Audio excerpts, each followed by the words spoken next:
selama tahun 2020, kita juga menyaksikan peningkatan permasalahan ABK, khususnya yang bekerja di beberapa kapal di antaranya yang berbendera RRT. Untuk periode Januari sampai Desember 2020, terdapat 692 ABK Indonesia tercatat mengalami permasalahan pada 115 kapal perikanan milik perusahaan atau warga negara RRT. Upaya penanganan ABK sebagaimana pekerja migran Indonesia lainnya memang harus dilakukan secara komprehensif dan menyeluruh, baik di hilir dan yang juga tidak kalah pentingnya adalah di sektor hulunya, yaitu di tanah air. Di hilir menjadi ranah Kementerian Luar Negeri, kita telah melakukan berbagai upaya dan pendekatan diplomasi untuk mengatasi isu ABK selama ini, baik secara bilateral maupun multilateral. Secara bilateral, misalnya komunikasi tingkat tinggi telah dilakukan secara intensif antara lain dengan Menteri Luar Negeri RRT untuk penanganan kasus ABK ini. Selain meminta penyelesaian kasus yang sedang dihadapi dengan segera, Indonesia juga meminta pemerintah RRT melakukan pengawasan lebih ketat kepada perusahaan kapal terhadap situasi kerja para ABK, sehingga berbagai masalah tersebut tidak terulang lagi. Indonesia juga sedang mendorong mekanisme kerjasama bilateral hukum timbal balik atau mutual legal assistance. Dari aspek multilateral, melalui IMO, Maritime Security Committee, delegasi Indonesia juga turut mendorong pengesahan resolusi terkait fasilitasi pergantian awak kapal dan akses layanan medis dan kemudahan pergerakan awak kapal selama masa pandemi. Selain itu, melalui PBB, Indonesia memprakarsai pengesahan resolusi Majelis Umum PBB mengenai international cooperation to address challenges faced by seafarer as a result of COVID-19 pandemics to support global supply chain.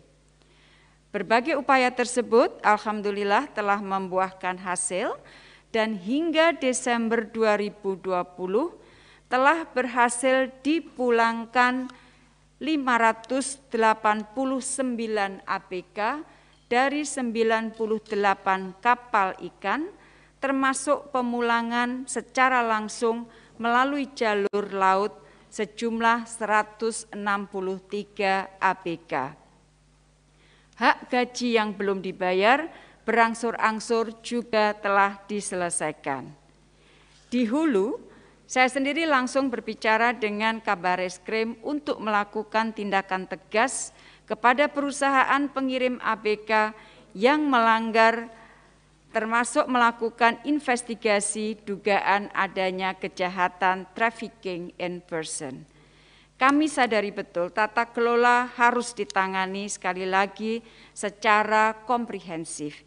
Kalau kita benar-benar ingin melihat perubahan yang mendasar, tidak boleh ada lagi tumpang tindih peraturan penempatan ABK ke luar negeri. Perjanjian kerja laut yang ditandatangani ABK juga harus terstandarisasi dan kompetensi dasar untuk bekerja di kapal ikan harus terjamin dan tersertifikasi.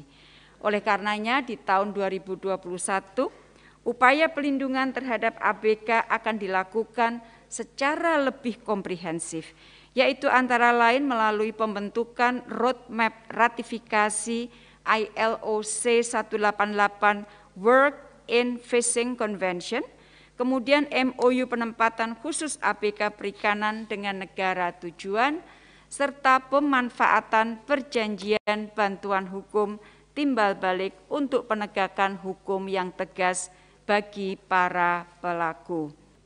Berbicara tentang ABK, tadi Ibu juga sampaikan di paparan tata kelola ABK. Tidak boleh lagi ada tumpang tindih peraturan penempatan. Kita tahu ini Bu, ini banyak sekali kan tumpang tindih dengan beberapa kementerian, sektor-sektor yang masing-masing punya kewenangan. Nah, lalu bagaimana proses dengan rancangan peraturan pemerintah terkait ABK yang memang merupakan amanah dari Undang-Undang Perlindungan WNI. Sejauh mana statusnya ini? Saya juga catat waktu itu Ibu pernah sampaikan kepada kami dengan Tiongkok ada tadi mutual legal assistance sudah diangkat, guideline pelarungan ini apakah sudah implemented? Itu satu. Lalu yang kedua, terkait penempatan untuk ABK kita di Tiongkok akan memberdayakan asosiasi di kedua negara. Nah, ini bagaimana update-nya Ibu? Ini terakhir kali dulu kita sempat dengar soal ini. Saya mungkin pertama yang terkait dengan penanganan ABK.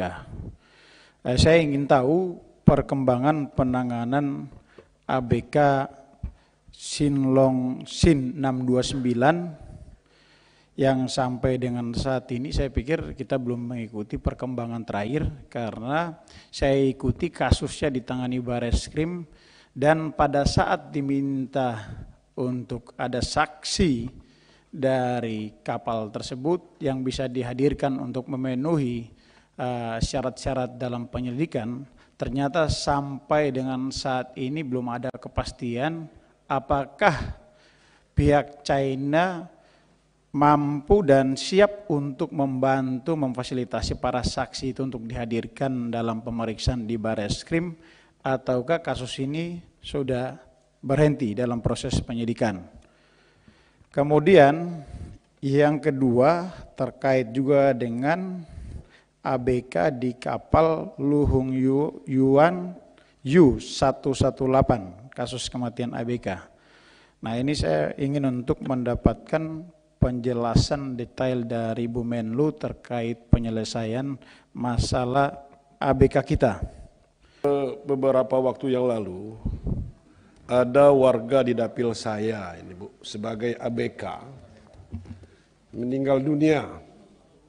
Meninggal dunianya 9 Juni. Ya, 9 Juni. Bayangkan Bu, baru diterima oleh keluarganya tanggal 16 Januari. Jadi setengah tahun lebih. Jasadnya, mayatnya tidak jelas. Tapi alhamdulillah masih bisa diterima oleh keluarganya. Kenapa saya sampaikan sekarang di forum ini, walaupun artinya keluarganya sudah menerima, saya kira persoalan ABK yang seperti ini mungkin bukan hanya terjadi yang dialami oleh warga di dapil saya ini saja, ya, tapi mungkin ada juga ABK-ABK yang mengalami hal yang sama. Nah, harapan kami jangan sampai terjadi atau diulangi lagi kasus-kasus seperti ini. Bagaimana supaya artinya peran daripada Ibu beserta jajaran ini untuk hal-hal masalah yang dialami oleh warga kita yang menjadi ABK ini, mereka kan keluar negeri menjadi ABK itu untuk menghidupi keluarga mereka, tapi justru mereka mengalami ya satu musibah, ya itu. Jadi ini saya sampaikan, Bu, ya, nama daripada ABK ini adalah Apriansah. Adapun dia adalah ABK daripada kapal asing Puyuan 721. Beliau ini warga Kecamatan Ngaras, Kabupaten Lampung Barat, Provinsi Lampung, Indonesia.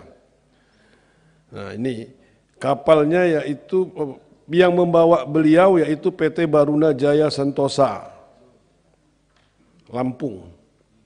Jadi sekali lagi harapan saya jangan sampai terjadi untuk ke depan hal-hal seperti ini, jadi supaya Ibu beserta staf jajarannya untuk lebih aktif lagi ya, bagaimana mengatasi persoalan-persoalan ABK yang mereka sengaja kata saya tadi mencari kehidupan. Tentang ABK yang disampaikan beberapa teman tadi, Ibu mengatakan ABK itu kita lindungi secara komprehensif dengan menggunakan MOU, pemanfaatan perjanjian hukum, dan seterusnya. Tapi faktanya masih banyak ABK kita yang bermasalah di sini. Selain yang Ibu katakan tadi, bagaimana pengawasan yang harus kita lakukan? Baik dari jajaran Kemenlu dengan mungkin mitra-mitra yang lain, agar tidak terjadi hal ini seperti ini dan terus menerus. Oke, terima kasih Bu Menlu. Pak Rizky, kami terima kasih atas tawaran untuk saling berkoordinasi mengenai ini. Memang RUU LK ini diprakarsai oleh Kementerian KKP dan kami juga sudah dilibatkan untuk jadi tim. Fokus kami dari Kementerian Luar Negeri adalah ingin memastikan agar undang-undang ini tidak bertabrakan dengan UNCLOS, karena undang-undang ini nantinya kalau sudah diketok pasti yang akan menyimak itu adalah dunia internasional gitu. Karena ini akan bersentuhan dengan compliant kita dengan UNCLOS. Nah, kenapa kita ingin supaya ini tidak bertabrakan dengan UNCLOS? Karena optik diplomasi kita selalu kita berlindung di balik UNCLOS untuk mengecam semua klaim-klaim yang tidak legal terhadap Indonesia, termasuk juga klaim-klaim yang tadi disebut mengenai 9 days line. Nah, kami akan ikut dalam tim pansus ini. Nah, draft yang sudah disampaikan kepada DPR itu untuk sementara kita lihat sudah sejalan dengan UNCLOS, tapi nanti kalau ada dinamika yang berkembang, kami nanti juga akan berkoordinasi dengan Pak Rizky dan teman-teman Komisi 1 yang terlibat. Demikian mengenai isu ABK, sebagaimana disampaikan oleh Ibu Menlu, selama tahun 2020 terdapat 692 ABK yang tercatat mengalami masalah di 115 kapal ikan RRT. Ada dua strategi utama, pertama penanganan kasus di hilir dan yang kedua adalah pembenahan tata kelola di hulu. Hingga Desember 2020, kita telah berhasil memulangkan 589 ABK di 98 kapal ikan, termasuk kita berdasarkan diplomasi yang sudah kita lakukan di tingkat Ibu Menteri, kita telah bisa meminta pihak RRT untuk memulangkan langsung para ABK kita melalui jalur laut. Yang pertama tanggal 7 November, sebanyak 157 ABK kita pulangkan melalui Bitung, Sulawesi Utara, dan tanggal 30 Desember kita pulangkan juga melalui Batam. Namun dapat kami sampaikan juga bahwa ketika kita tidak menyelesaikan kasus di hulunya, ini ibaratnya seperti menggarami air laut.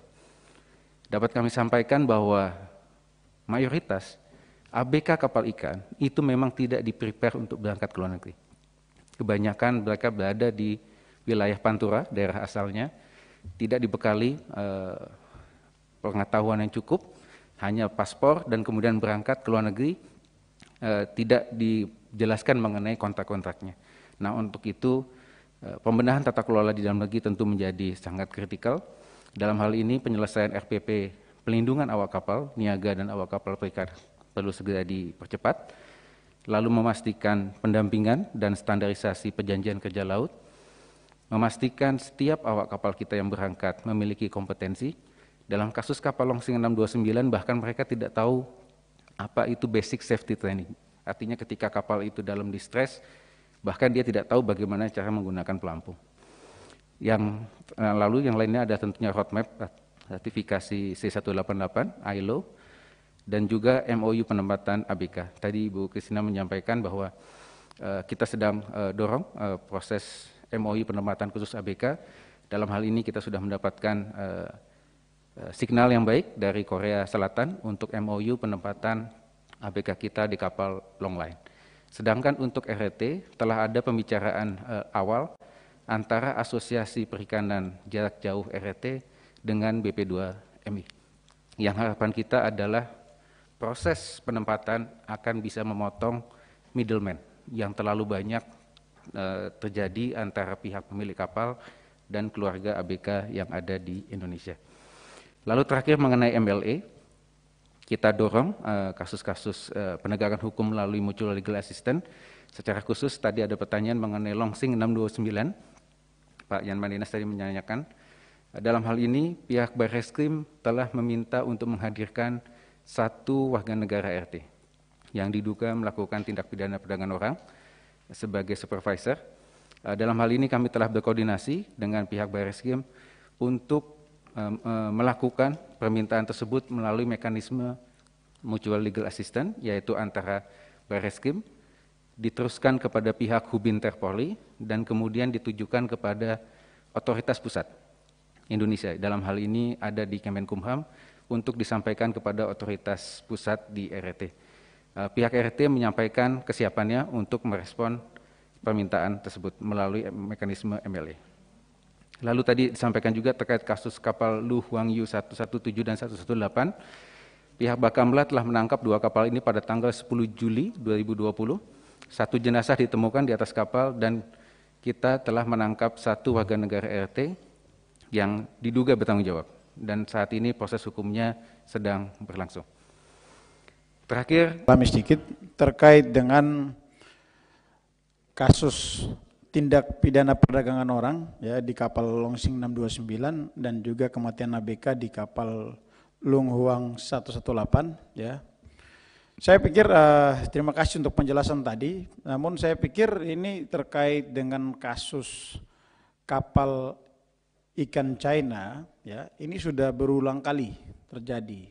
Nah, saya tidak tahu progres dari kasus tindak pidana dalam penyelesaiannya ini sampai sejauh mana, tetapi menurut saya ya, Kementerian Luar Negeri harus mengambil langkah-langkah strategis untuk menghentikan berbagai macam tindak kejahatan yang sudah dilakukan berulang kali. Gitu. Entah melalui MOU atau kerjasama yang disepakati dengan China seperti apa, tetapi proses hukum yang sudah dilakukan oleh kita ini tidak boleh terhenti karena saya hitung bahwa sekarang sudah hampir kita masuk 7 bulan. Nah, 7 bulan ini sampai saat ini kasus ini seperti didiamkan begitu. Nah, didiamkan oleh Barreskrim, tidak tahu kendalanya di mana ya. Tetapi yang saya ikuti perkembangan terakhir bahwa dari pihak China itu tidak bersedia untuk mengirimkan saksi yang juga tersangka itu. Untuk diperiksa oleh Barreskrim. Nah, jadi ini yang saya berharap untuk kedepannya mungkin harus lebih komprehensif lagi penanganan masalah ini sehingga baik perusahaan yang mendistribusikan tenaga kerja ya khusus ABK tapi juga